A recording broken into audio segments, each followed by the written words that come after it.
¿Has escuchado ya sobre los salmos históricos? ¿Qué son y por qué son tan importantes? ¿Qué podemos aprender de estos salmos? Si quieres conocer más sobre el tema, te invito, como siempre, a acompañarme en el repaso reflexivo de la lección de Escuela Sabática.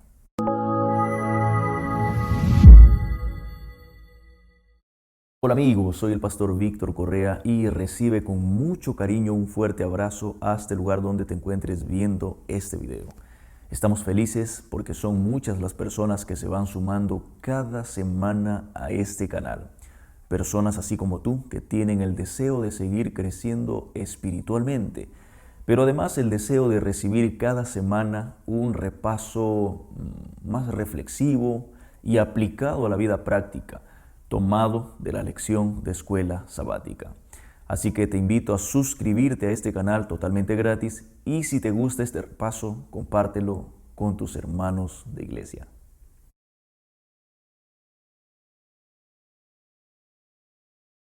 Tenemos que partir explicando que esta semana la lección tomará 5 salmos, el Salmo 78, el 80, el 105, el 106 y el 135.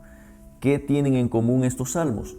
Pues que todos estos salmos son denominados salmos históricos. Y los salmos históricos son aquellos que en sus líneas hablan justamente de los hechos que Dios hizo en el pasado con su pueblo. Y los hechos de ese pueblo, el pueblo escogido por Dios, en respuesta a las grandes hazañas que Dios hizo por ellos. Yo voy a recomendarte que puedas, por favor, en casa abrir tu Biblia y hacer una lectura cuidadosa de estos salmos que ya te mencioné. Te los repito. El Salmo 78, el Salmo 80, el Salmo 105, el Salmo 106 y el Salmo 135. 5 salmos que tú puedas estudiar en casa. En este video solo haremos un resumen general de las enseñanzas tomadas de estos capítulos. Así que, sin más que decir, comencemos con nuestro repaso reflexivo de esta semana. Cuando revisamos la historia bíblica en cualquier libro histórico, la primera enseñanza, el primer detalle que uno puede notar con un poco de reflexión es la fidelidad de Dios y la infidelidad del hombre. O sea, Dios se mantiene firme a sus promesas durante toda la historia, pero el hombre comienza siendo fiel, comienza siendo agradecido con Dios, pero cae, tropieza en el camino, se equivoca en el intento. Todo el Salmo 78 está lleno de una constante amabilidad, de una constante bondad, de una constante fidelidad de Dios para con su pueblo. ¿Cómo puedes explicar que Dios se mantiene cuidando, alimentando, protegiendo, guiando a su pueblo y el pueblo sea intermitente?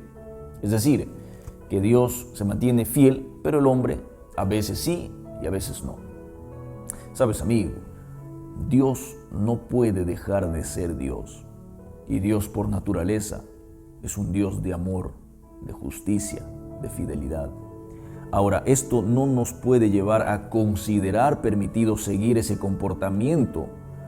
No puedo pensar que debe ser así. Recordemos que la causa principal de la iglesia Laodicea, mencionada en Apocalipsis, a la cual tú y yo representamos, es la falta de compromiso con Dios. Allí aparece la frase, no eres ni frío ni caliente. Y el mantenerse tibios en los asuntos espirituales solo puede traernos una consecuencia. Y esa consecuencia es hacernos perder la salvación que Dios nos ofrece. No tomes como un juego a Dios, porque para Él tú eres lo más importante que tiene en esta tierra. Tan importante eres que Jesús mismo dio su vida por ti. Dios siempre será fiel a sus promesas. Y una de esas promesas es que está esperándote con los brazos abiertos para que regreses a Él. Bueno, la historia siempre nos mostrará las cosas que nos gustan y las cosas que no nos gustan recordar.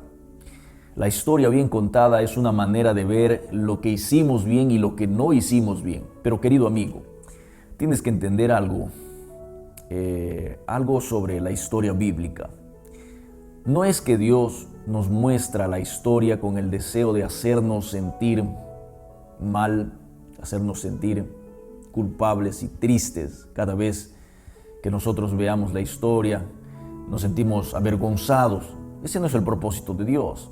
Si tú eres alguien que hasta ahora sigue pensando que Dios es aquel ser que se aprovecha de su capacidad para decirte una y otra vez lo malo que eres y lo malo que te has comportado en el pasado, entonces tienes que escuchar lo que te voy a decir. Definitivamente esa no es la causa o el propósito de la historia bíblica. El propósito, la historia bíblica tiene otro propósito. ¿Y cuál es ese propósito? La historia bíblica tiene como propósito ayudarnos a no repetir los errores del pasado. Te lo voy a explicar de esta manera. Si tú eres padre de familia, seguro que vas a comprender con más claridad el siguiente ejemplo. Cuando un padre se sienta junto a sus hijos y les cuenta los errores que tuvo en su juventud, nunca lo hace con la intención de que sus hijos repitan esos errores.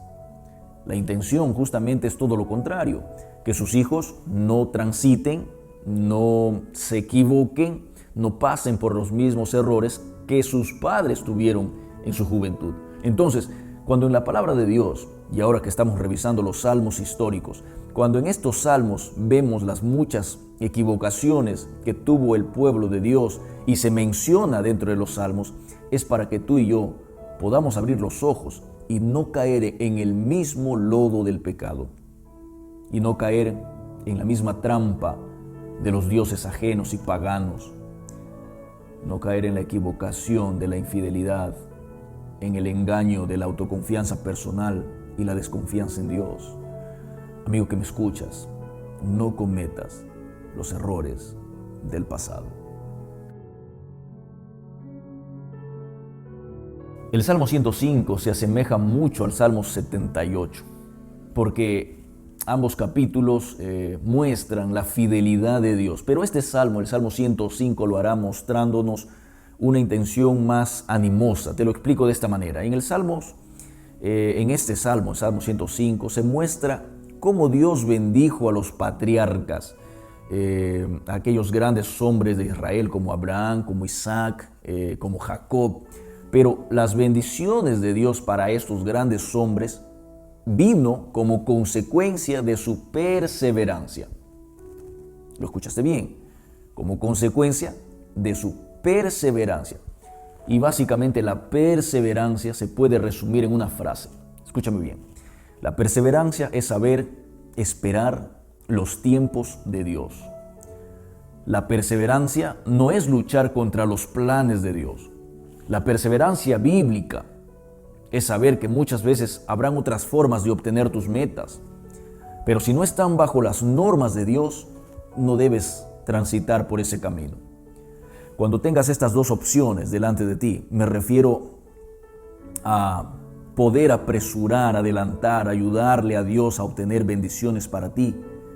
Y como segunda opción, perseverar en los caminos de Dios bajo sus normas, bajo su ley, es decir, esperar en el tiempo de Dios. Opta siempre por tener confianza en Dios. Él no se ha olvidado de ti y nunca lo hará. Sabes, amigo, esta es una de las cosas más complicadas que tú y yo debemos aprender. Comprender que Satanás también puede darte muchas cosas, incluso en un tiempo mucho menor, pero jamás serán una bendición ni para tu vida ni para la vida de tu familia. Es mejor esperar una bendición en el tiempo de Dios que perdernos la eternidad junto con Él. La última razón por la que vamos a revisar la historia bíblica en los Salmos es para aprender a adorar. ¿Cómo así, pastor? Bueno, en el Salmo 106 básicamente se registra el relato de 3 etapas de la vida del pueblo escogido por Dios. Primera etapa, el éxodo, que es la salida de Egipto. Segunda etapa, el proceso, es decir, el recorrido que tuvieron que pasar en el desierto. Y finalmente la recompensa, es decir, la llegada y la posesión de la tierra prometida llamada Canaán. En el Salmo 135 se apoya mucho esta idea. porque el Salmo 135 nos muestra que en realidad fue Dios el que elige al pueblo de Israel para que sea su pueblo. Nunca el pueblo hizo algo especial, extraordinario, diferente, para que sean escogidos por Dios, no, de ninguna manera. Dios es el que escogió al pueblo sin tener nada diferente a los demás pueblos. Pero como gratitud a esa elección inmerecida que recibe el pueblo, a esa gracia que Dios le otorga, incluso lo llama su tesoro especial, el pueblo debía aprender a adorar a Dios. Sabes, amigo, la adoración a Dios debe ser una adoración razonable. No podemos adorar a Dios sin saber por qué lo adoramos. Y recordando la historia del pueblo de Israel, debemos adorar a Dios porque es nuestro creador en primer lugar, porque nos dio un propósito de vida. Debemos adorar a Dios porque en el proceso de nuestras vidas, de nuestra existencia, nos sustenta, nos cuida, nos guía. Y debemos adorar a Dios porque tenemos las suficientes razones para estar seguros de que Dios tiene una recompensa final para aquellos que creen en Él y se mantienen fieles a sus mandamientos. Y ese premio no será la Canaán terrenal, será la Canaán celestial. Ahora, ¿qué debemos hacer? Debemos saber que Dios quiere restaurarnos. Cuando Dios nos dice que desea restaurar nuestras vidas, en simples palabras está diciendo que quiere hacerte volver. Pero para volver tienes que tener dos puntos de referencia: de dónde y hacia dónde. El hacia dónde está claro que es hacia Dios. Dios quiere que regreses a Él, pero solo tú sabes desde dónde tienes que volver. ¿Eres alguien que se alejó por algún vicio? Dios quiere que vuelvas. ¿Eres alguien que ahora mismo está en un terreno de tiniebla espiritual? Tienes que volver a Cristo. ¿Eres alguien que está en un terreno oscuro de espiritismo y te sientes preso del enemigo? En el nombre del Señor, regresa a Cristo. El Señor dice que Él te dará un nuevo corazón, de tal manera que puedas reconocer a tu Señor y entonces seremos su pueblo. Que Dios te bendiga. Nos vemos pronto.